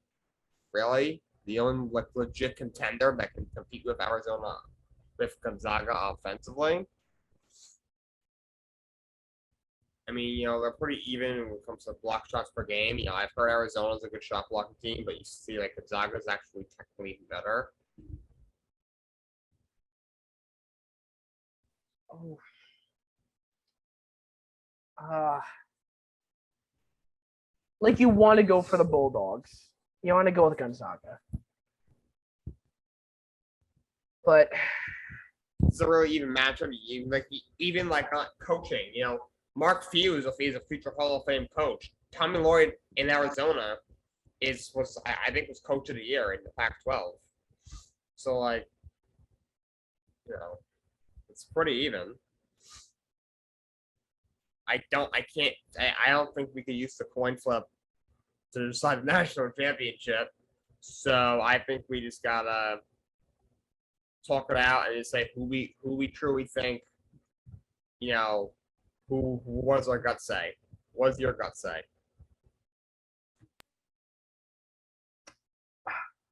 I'm just looking up some stats right now. Give me a second. So, Arizona, they have appeared in the championships twice, and they've won once in 1997. Gonzaga has been in the championship twice in recent history and has lost both times. Yeah, I get what you're saying. They want a veteran. They feel they got a top 5 O-line. They've brought in Amari Cooper, who's a great receiver. They got a really good run game. The defense is decent. They got a really good coach in Stefanski. So I get what you're saying. 6 out of 10. It was funny that these were adult. So am I eligible? I just turned 20 yesterday. All right, that's all I got. Justin, got any clips? I have one clip and one story. Let's show the clip first. So, this happened in a basketball game recently. It was a buzzer beater shot. I think it was either at the half or something, but watch this shot. This pass inside Tex. Bell still gets it off. Good defense by the Bobcats to end it. Yo! Now, what if I told you that didn't count? It was after the buzzer, and it didn't count. Jake, how much do you hate to see it?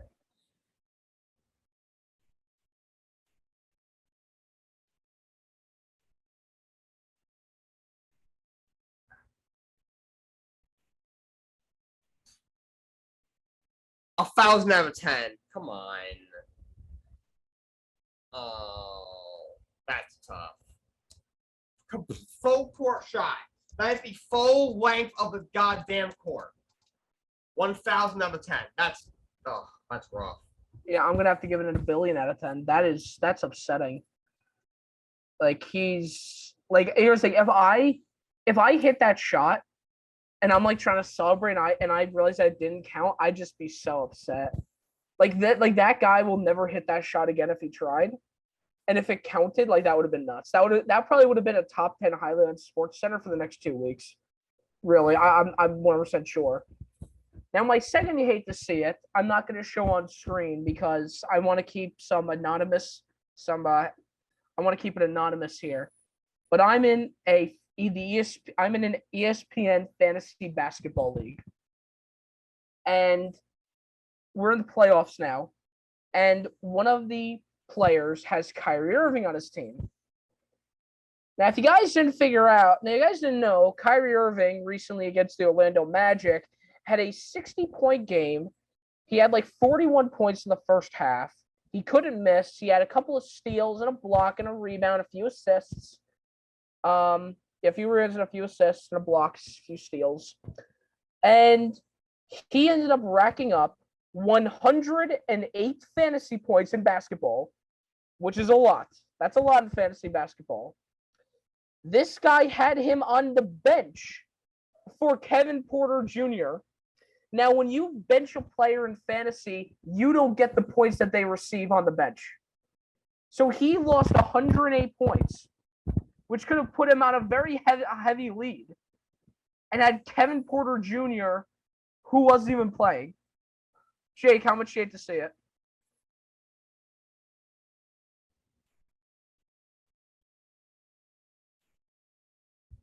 That's a 20. That's a 20 out of 10. That's terrible, dude. I know it's tough with the daily fan. I know it's tough because Kyrie can't play at home in certain games, so he's in that every game. But you guys should get a lot of every day, dude. Look up NBA starting lineups. That's just terrible. 20 out of 10. That's embarrassing. Oh my god. Like, this guy, I'm giving it 108 out of 10. This guy should be lucky that this is free. If he paid, and he's like trying to win, and he's putting Kyrie on the bench with one of the biggest fantasy scoring nights, this year, if not ever. I mean, I know that like Steph Curry had 97 one time this year. I know James Harden 91 at one point this year. I know that because I have him. But Kyrie, I think, has the most this year with 108 fantasy points. And you don't put him in, 108 out of 10. Really, I feel sad for him. I feel sad for him. Well, with that, it is now time for our athletes of the week. Jake, who you got for athlete of the week? Athlete of the week. Huh.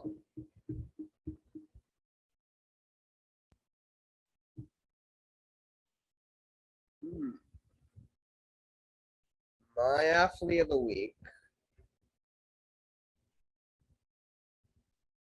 I'm gonna have to go with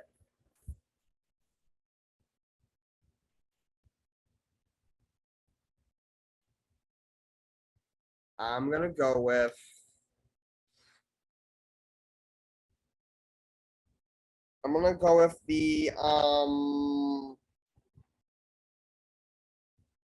that's tough. You know what? I have a couple I could do. But I think I am gonna go with the MLB Players Union. Yay!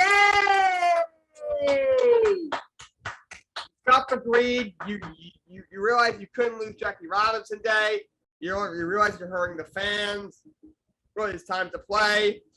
You came down. You came to agreement. Good job, guys. Yay! You get a consolation prize. I guess that's what it's called for finally getting a season. MLB Players Union player of the week. Athlete of the week. My athlete of the week, it's gonna go to. You know what? I'm gonna give it to a guy who actually deserves it for once. I'm gonna give it to Coach K. He recently played his last home game. Usually I joke and I pick somebody like stupid. But I know he lost in his last ever home game, but it seems like it is. Maybe he won't retire, but it looks like he's going to. And his last home game, he'll definitely be missed there. I think he's a Hall of Fame coach no matter what. Even if he wins this year or not, he's going to be a Hall of Famer coach without a doubt. So good job, Coach K, for being such a great coach, except for Zion Williamson. But That's all right. And Grayson Allen, but nonetheless, good work, Coach K. But that's gonna do it for us here. We hope you enjoyed our March Madness special. As you know, we got Baylor winning it all. We got a Gonzaga winning it all, not Baylor. Freaking, we got Gonzaga winning the whole thing. We hope. Longwood University's making the Cinderella run of a century, as we've confirmed on this podcast. And we know that, and you guys know that we are the most credible source out there for your sports news. Without a doubt, not even close. But anyway, fill out the guest form so I can eat Takis on stream, on the broadcast, I should say. And have a great rest of your day, guys, and tune into the Field of 64. Have a good one, guys. Good luck with your bracket.